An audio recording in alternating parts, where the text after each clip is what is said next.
സത്യവെളിച്ചം മിശിഹായേ, നിന്നുടെ ധനഹാസ്തുത്യർഹം. മിശിഹായിൽ സ്നേഹം നിറഞ്ഞവരെ, ധനഹ കാലഘട്ടത്തിലേക്ക് നാം പ്രവേശിക്കുകയാണ്. എല്ലാവർക്കും ധനഹ തിരുനാളിൻ്റെ മംഗളങ്ങൾ സ്നേഹപൂർവ്വം ആശംസിക്കുന്നു. ഈശോ ദൈവപുത്രനാണ് എന്ന് ഉദ്ഘോഷിക്കുന്ന തിരുനാളാണ് ധനഹ തിരുനാൾ. അതുകൊണ്ട് തന്നെ ഈ കാലഘട്ടത്തിലെ പ്രധാനപ്പെട്ട ചർച്ചാ വിഷയവും ഈശോയുടെ ദൈവപുത്ര സ്ഥാനവും ദൈവ മഹത്വവുമാണ്. ഉദിച്ചു, പ്രകാശിച്ചു, പ്രത്യക്ഷപ്പെട്ടു എന്നീ അർത്ഥങ്ങളുള്ള ധനഹ് എന്ന അറമായ പദത്തിൽ നിന്നുമാണ് ധനഹ എന്നുള്ള വാക്ക് ഉത്ഭവിച്ചിരിക്കുന്നത്. രാജാക്കന്മാരുടെ ജീവിതത്തിലെ പ്രധാനപ്പെട്ട സംഭവങ്ങളെക്കുറിച്ച് അവതരിപ്പിക്കുവാൻ വേണ്ടിയിട്ടാണ് ഈ വാക്ക് ആദ്യകാലഘട്ടങ്ങളിൽ ഉപയോഗിച്ചിരുന്നത്. നിത്യ രാജാവായ ഈശോ മിശിഹായുടെ ജീവിതത്തിലെ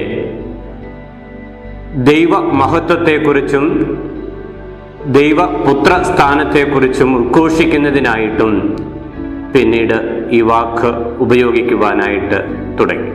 ധനഹ തിരുനാളിൻ്റെ ചരിത്ര പശ്ചാത്തലത്തിലേക്ക് നാം ഒന്ന് കടക്കുമ്പോൾ, ആദിമസഭയിൽ പ്രധാനമായും 2 തിരുനാളുകളാണ് ആഘോഷിച്ചിരുന്നത്.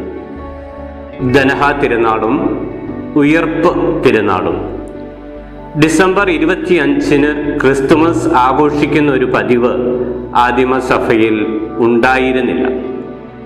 ധനഹ തിരുനാളിനോടനുബന്ധിച്ച് ഈശോയുടെ പിറവി, ഈശോയുടെ ജ്ഞാനസ്നാനം, അതോടൊപ്പം തന്നെ ഈശോയുടെ ദൈവമഹത്വം വെളിപ്പെടുത്തിയ കാനായിലെ ആ വിവാഹ വിരുന്നിലെ അത്ഭുതം, ഇവയെല്ലാം ഒരുമിച്ചാണ് ആചരിച്ചു പോന്നിരുന്നത്.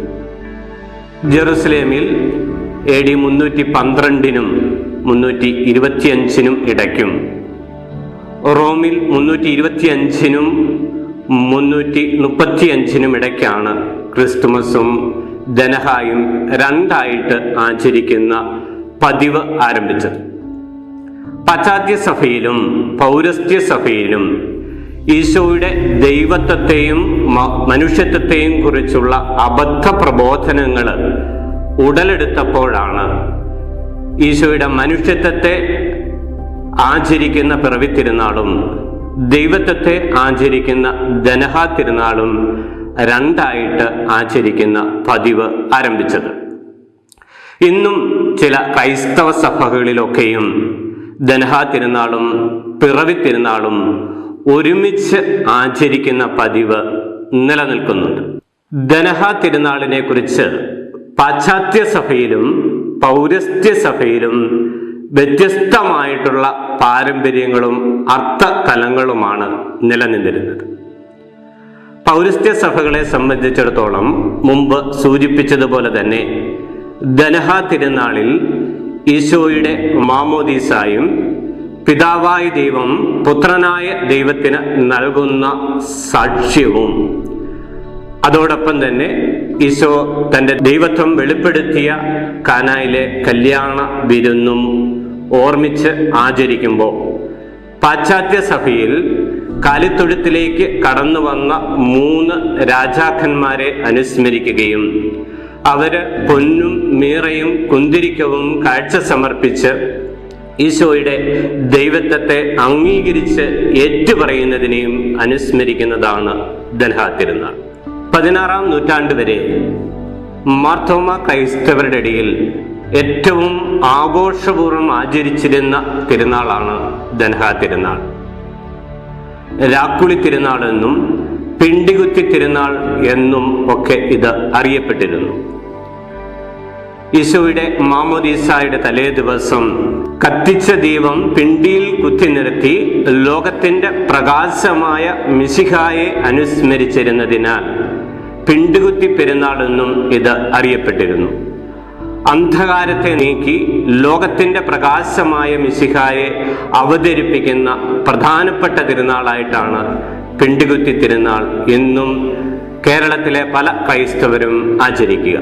ആരാധനാക്രമ വത്സരത്തിൽ ദനഹ തിരുനാളിന് പൗരസ്ത്യ സഭയിൽ വളരെയധികം പ്രാമുഖ്യമുണ്ട്. അതുകൊണ്ട് തന്നെയാണ് ദനഹ കാലം എന്നുള്ളൊരു ആരാധന ക്രമവത്സര കാലം തന്നെ നമ്മുടെ സഭയിൽ നിലനിൽക്കുക. ഈശോയുടെ മാമോദീസായോടനുബന്ധിച്ച് പിതാവായ ദൈവം ലോകത്തിന് നൽകിയ സാക്ഷ്യത്തെ അനുസ്മരിച്ചുകൊണ്ട് തന്നെ നമ്മുടെ ക്രൈസ്തവ ജീവിതത്തിൽ നിന്നും നാം ഈശോയ്ക്ക് കൊടുക്കേണ്ട സാക്ഷ്യത്തെക്കുറിച്ച് കൂടി നമ്മെ അനുസ്മരിപ്പിക്കുന്ന കാലഘട്ടമാണ് ദനഹ കാലഘട്ടം. അതുകൊണ്ട് തന്നെ ഈ കാലഘട്ടത്തിൽ വളരെ പ്രത്യേകമായിട്ട് ഈശോയ്ക്ക് സാക്ഷ്യം നൽകിയ വിശുദ്ധരെ നാം അനുസ്മരിക്കുകയാണ്. ദനഹ കാലഘട്ടത്തിലെ വെള്ളിയാഴ്ചകളില് പ്രഥമ രക്തസാക്ഷിയായ എസ്തപ്പാനോസിനെയും അതുപോലെ തന്നെ തുടർന്നുള്ള വെള്ളിയാഴ്ചകളില് ഈശോയ്ക്ക് സാക്ഷ്യം നൽകിയ സ്നാപക യോഹന്നാനെയും സ്ലീഹന്മാരെയും രക്തസാക്ഷികളെയും മൽപ്പാന്മാരെയും വേദപാരംഗതരെയും ഒക്കെ സഭ പ്രത്യേകമായ വിധം അനുസ്മരിക്കുന്നു. ഇതിനോട് ചേർത്ത് നിർത്തിക്കൊണ്ട് തന്നെ ദനഹ കാലഘട്ടത്തിലെ അവസാന വെള്ളിയാഴ്ച സകല മരിച്ചവരെയും അനുസ്മരിച്ചുകൊണ്ട് മാമുദീസ സ്വീകരിച്ച് ഈ ലോകത്തിൽ ക്രിസ്തുവിന് സാക്ഷ്യം നൽകിയ എല്ലാ വ്യക്തികളെയും അനുസ്മരിക്കുന്ന തിരുനാളായിട്ട് കൂടി ദനഹ കാലഘട്ടം നാം മാറ്റിയെടുക്കുകയാണ്. ദനഹ കാലഘട്ടത്തിൽ പ്രത്യേകമായിട്ട് നാം വീണ്ടും അനുസ്മരിക്കുന്ന ശ്രദ്ധേയമായിട്ടുള്ള ഒരു തിരുനാളാണ് 3 നോമ്പ് എന്ന് പറയുന്നത്. ദനഹ കാലഘട്ടത്തിൽ നാം ഇത് ആചരിക്കുമ്പോൾ പൗരസ്ത്യ ക്രൈസ്തവരെ സംബന്ധിച്ചിടത്തോളം ഇത് 18-ാം ഇട നോയമ്പ് എന്നും അറിയപ്പെടുന്നുണ്ട്. ഇതിന്റെ ചരിത്ര പശ്ചാത്തലവും നമുക്കറിയാം. നിനവേ നിവാസികള് ചാക്കുടുത്ത് ചാരം പൂശി അനുതാപത്തോടും ഉപവാസത്തോടും കൂടി ദൈവത്തിന് സാക്ഷ്യം നൽകിയ ദിനങ്ങളാണ്. യോനാ പ്രവാചകന്റെ പുസ്തകം 3-ാം അധ്യായം 49-ാം വാക്യമാണ് ഈ നോയമ്പിന് അടിസ്ഥാനമായിട്ട് നിലകൊള്ളുക. ദനഹ കാലഘട്ടത്തിൽ 3 നോമ്പ് ആചരിക്കുമ്പോൾ അനുതാപത്തിന്റെയും വിശുദ്ധിയുടെയും തലങ്ങളിലൂടെ ഈശോയ്ക്ക് വീണ്ടും നാം സാക്ഷ്യം കൊടുക്കണം എന്നുള്ള വലിയൊരു സത്യം കൂടിയാണ് നമ്മെ അനുസ്മരിപ്പിക്കുക.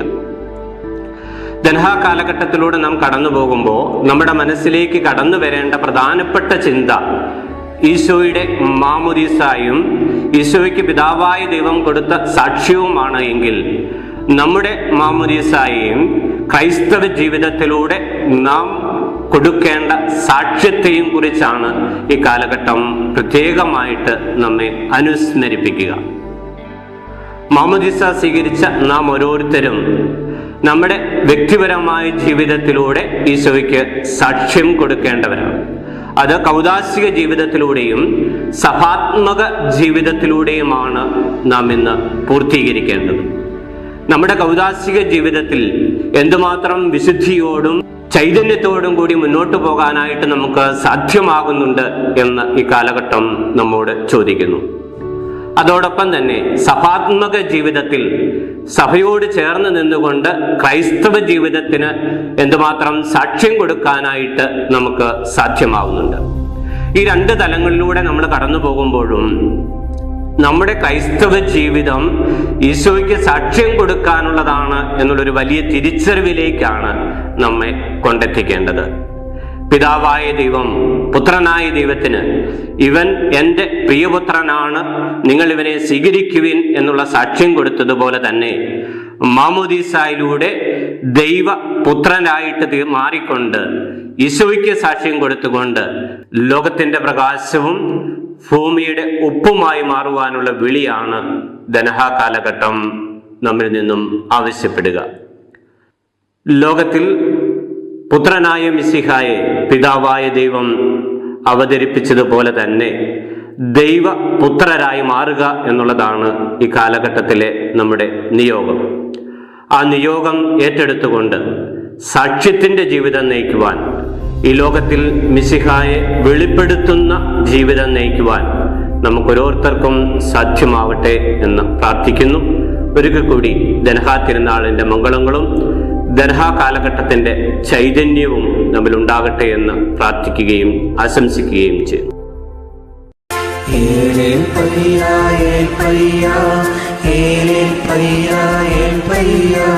സത്യവെളിച്ചം മശിഹായേ നിന്നുടെ ധനഹാസ്തുത്യർഹം. കന്യക തന്നുടെ ഉദരത്തിൽ ഈശോ വാണിടുന്നാളിൽ ഏലീശാ തന്നുദരത്തിൽ തുള്ളിച്ചാടിയോഹന്നാൻ.